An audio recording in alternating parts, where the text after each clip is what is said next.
নমস্কার বন্ধুরা, এই স্টোরি চ্যানেলে আরও একটা নতুন ভিডিওতে আপনাদের সবাইকে স্বাগত জানাই।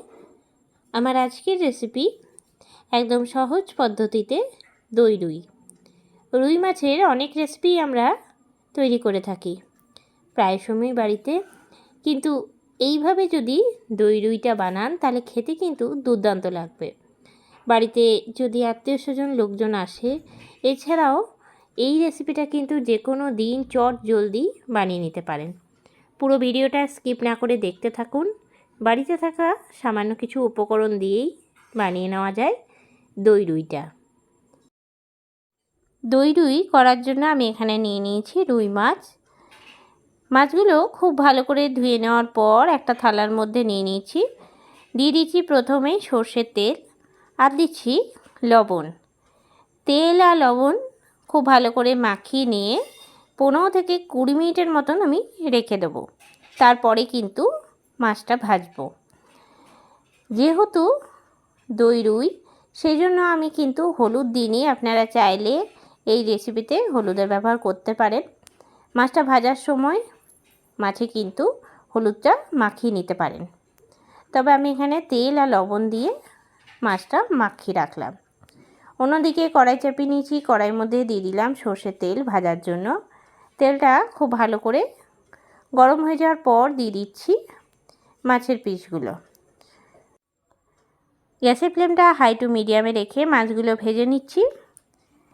দই রুই করার জন্য মাছটা কিন্তু একটু লাল লাল করে ভেজে নিতে হবে, তবে খুব বেশি কড়া না করলেও কিন্তু চলবে।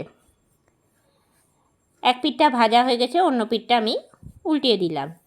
এইভাবেই দু পিঠটা খুব ভালো করে লাল করে ভেজে নেওয়া যখন হয়ে যাবে, তুলে রাখছি অন্য একটা বাটির মধ্যে। বাকি যে মাছগুলো আছে সেগুলো এবার আমি ভেজে নিচ্ছি। দই রুইয়ের এই রেসিপিটা কিন্তু একটুখানি সাদা সাদা হয়, সেই জন্য আমি হলুদের ব্যবহার করিনি। আপনারা চাইলে কিন্তু হলুদ দিতে পারেন।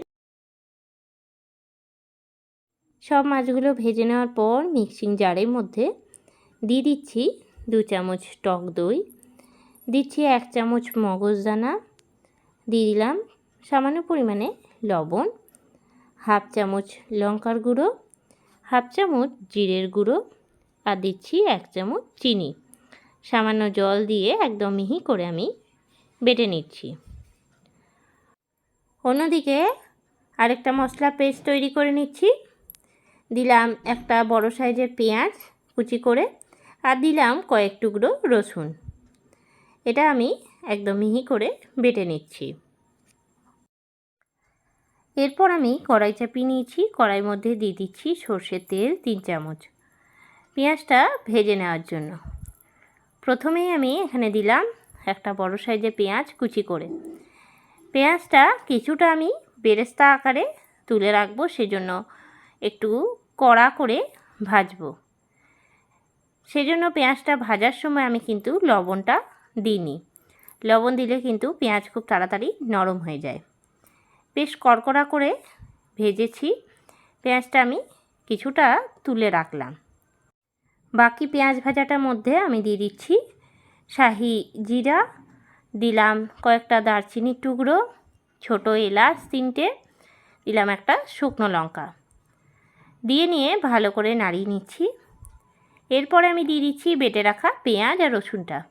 চাইলে এর মধ্যে কিন্তু আদাও পেস্ট করে দিতে পারেন, কিংবা টমেটো পেস্ট করে দেওয়া যেতে পারে। তবে এখানে আমি টমেটোর ব্যবহার আর করছি না, যেহেতু টক দই দিয়েই দই রুইটা করব, সেজন্য। মশলাটা খুব ভালো করে নাড়াচাড়া দিয়ে বেশ কিছুক্ষণ ধরে ভেজে নিচ্ছি। সামান্য করে জল দিয়ে দিয়ে মশলাটা ভালো করে ভেজে নিয়েছি। এরপর আমি দিয়ে দিচ্ছি এর মধ্যে দইয়ের মিশ্রণটা।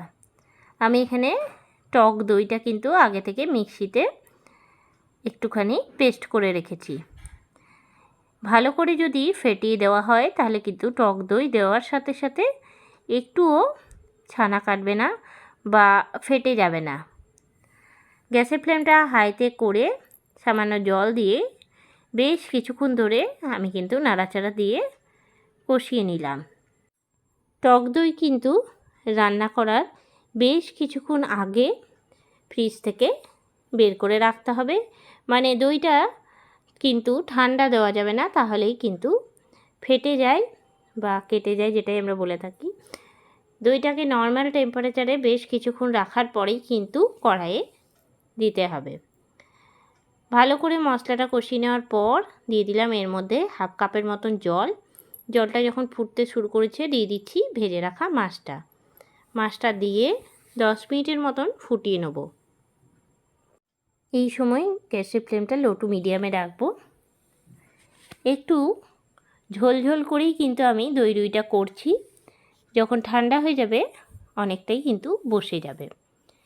দিয়ে দিচ্ছি এর মধ্যে 3টে লঙ্কা, একটা পাকা লঙ্কা দিয়েছি, 2টো কাঁচা লঙ্কা। আর যেহেতু লঙ্কা গুঁড়ো দিয়েছি সেজন্য লঙ্কা ব্যবহারটা কম করলাম। দিয়ে দিলাম বেরেস্তা আকারে ভেজে রাখা পেঁয়াজটা। সেই পেঁয়াজটা আমি চারপাশে ছড়িয়ে দিলাম। ধনেপাতা কুচি দিলাম। এরপরে দিয়ে দেবো ঘি আর গরম মশলা গুঁড়ো। নামাবার আগে ঘি আর গরম মশলা দিয়ে দিচ্ছি, তাহলে কিন্তু এই স্বাদটা একদম অনুষ্ঠান বাড়ির মতনই খেতে লাগবে।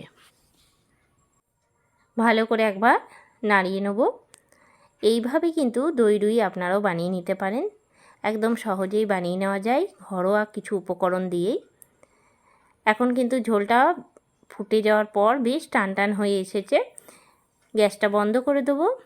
আর গরম গরম ভাতের সাথে এই রকম দই রুই খেতে কিন্তু দুর্দান্ত লাগে। কেমন লাগলো আজকের এই রেসিপিটা অবশ্যই আমাকে জানাবেন। আপনারা একবার এইভাবে তৈরি করে দেখুন, আশা করি খুব ভালো হবে। আজকের রেসিপিটা আপনাদের ভালো লেগে থাকলে লাইক করবেন, শেয়ার করবেন।